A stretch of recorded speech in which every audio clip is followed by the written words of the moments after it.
Salida. Alam mo ang rosas? Oo, Nagustuhan mo? sobra. Maganda ba sila? Oo, Anong pangalan mo? Magandang sorpresa yan. Tumawag ako sa kapitbahay at sabi nila lumipat ka na raw sa apartment. Kasama ko si Erica. Mas maayos ang kalagayan niya dito kaysa sa dati niyang tinitirhan. Bakit nasa iyo siya, Fedra? Bakit wala siya kay Soledad?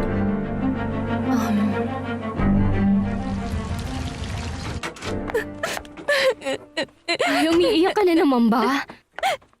Bakit mo nililigpit ang mga gamit mo? Kailangan ko na umalis, Alcira. Pinalayas ako ng mama ko dito sa bahay. Berta! Berta! Anong problema, senyora? Sabihin mo kay Abril na pumunta siya sa kwarto ko ngayon din. Sige po, senyora. Mas magandang maghintay ka muna. Baka magbago pa ang isip niya. Hindi, Alcira.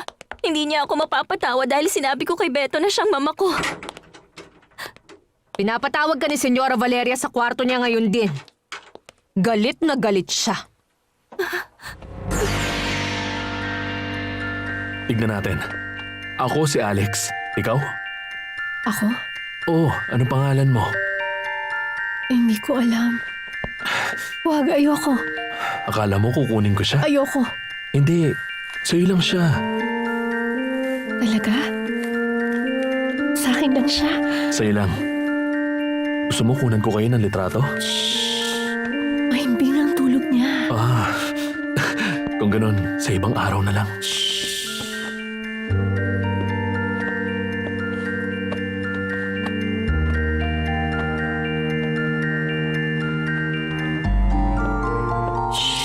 Huwag mo siyang gigisingin, ha?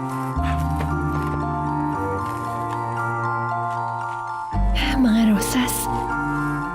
Puting rosas. Oo, puting rosas.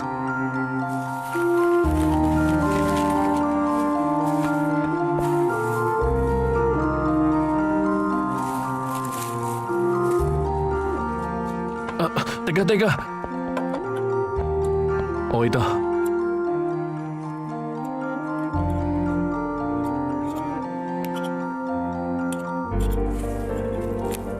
Sabihin mo sa akin, Paloma.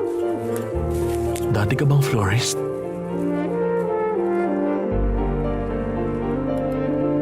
Naiwan sa akin si Erica para walang problema. Alam mong parating pinupunto ng mama mo na hindi pwedeng manatili ang bata sa isang babaeng nakulong na. At isa pa pumayag din naman si Tita Soledad. Sinabihan niya akong dito pumunta at binigay sa akin ang pera mo. Ayos lang ba yun sa'yo? Sige, ayos lang sa akin yon. Ang importante naman, hindi magagawang makuha ni Valeria ang anak ko bago ako makabalik. Kailan mo pala balak bumalik? Ngayong Biyernes. Babalik ka na dito? Gusto ko nga sana bukas na mismo. Hindi ako mapakali dito. Gusto ko na talaga makita si Erica. Masaya kung uuwi ka na sa Biyernes. Nandito lang kami sa apartment at maghihintay sa'yo. Si Erica at ako.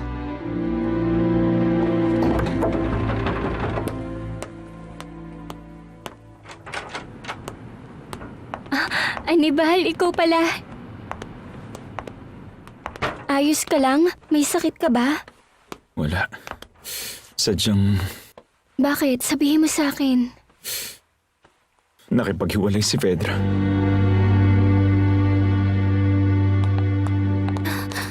Sige na, pumasok ka na. Huwag kang mag-alala, nandito lang ako sa labas.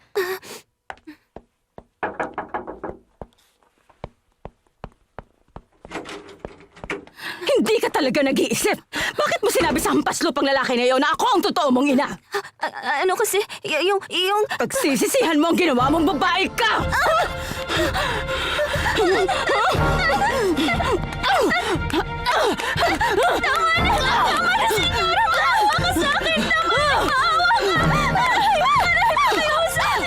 Dapat kayo na pakita pinalaya sa pamamahay ko pagkatapos ng ginawa mo! Anong pumasok sa isip mo at sinabi mo sa basura na yun na akong iyong ina? Sagutin mo ako! Alam mo kung bakit niya ako kinausap? Para takutin niya ako. Pinilit niya ako magbayad ng malaking halaga para lang manahimik siya at hindi ikalat ang sikreto ko! Hindi, imposible! Gusto kong kalimutan mo ng lalaking yon simula ngayon. Sumumpa ka sa akin na hindi mo na siya kikitain. Isumpa mo! Sumumpa ka sa akin! Tama na! Huwag niyo po siya saktan! Dati ka bang florist? Ang pangalan mo ba ay Rosalinda? Ewan ko. Hindi ko alam. Saan ka dati nakatira? Hindi ko alam. Tatay mo ba talaga ang pulubi na yon? Hindi ko alam. Hindi ko alam. Hindi ko alam. Pinagnakaw ka niya, di ba? Oo. May iba ka pang nakasama? Hinahanap ka ng babaeng ito. Kaibigan ko siya. Kaibigan ko.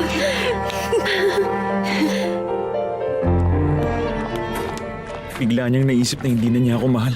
Tapos na ang lahat sa amin ngayon. Sa tingin mo ba tama yung ginawa sa akin ni Vedra, Lucy? Hindi, Annabel, hindi. Ginawa ko ang lahat para mapasaya ko lang siya. Tapos sasabihin lang niyang pasensya, nagkamali ako. Ganun kadali lang yun. Iniwan niya ako na parang wala lang siyang pakialam sa mararamdaman ko. Bakit bigla na lang siya nagbago ng ganun, Lucy? May alam ka ba? Wala, Annabel. Wala. Hindi ko kaya mabuhay nang wala siya, Lucy. Hindi ko kaya. Sino ka sa akala mo para sabihan ako kung ano ang dapat kong gawin? Katulong ka lang naman. Hindi mo ito problema kaya huwag kang nakikialam. Hindi mo dapat siya saktan. Hindi mo pagmamayari si Abril kahit na... Lumayas ka sa pamamahay ko ngayon din. Huwag kang babalik kahit kailan. Matagal ko na yung gusto, senyora. Ang kapal na mukha mo. Wala kang modo. Lumayas ka! Lumayas kayo ngayon dito! Abril, halika na. Mag-i-empake na tayo ng mga gamit at umalis na tayo. Hindi siya aalis dito. Hindi siya sasama. Ikaw lang ang aalis. Pero sabi mo na... Sinabi ko hindi ka aalis. Ikaw lumayas ka na at ayaw na kita makita pa. Hindi mo sana sinabi sa kanya ang katotohanan. Sumumpa ka. Sumumpa ka na hindi ka na makikipagkita sa hampas lupang yon. Sumumpa ka ngayon. Oo, sumusumpa ako.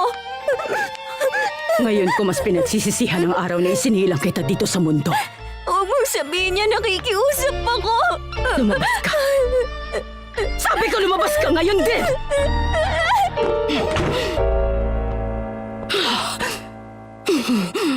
Mukhang gusto ka niya. Siguro dahil mabuting pakikitungo sa kanya nung nasa bahay pa siya ni Miserias. Yun ang pangalan niya. Bagay naman sa kanya. Miserias? Miserias? Huwag ka mag-alala. Hindi ka na magagawang saktan ulit nun.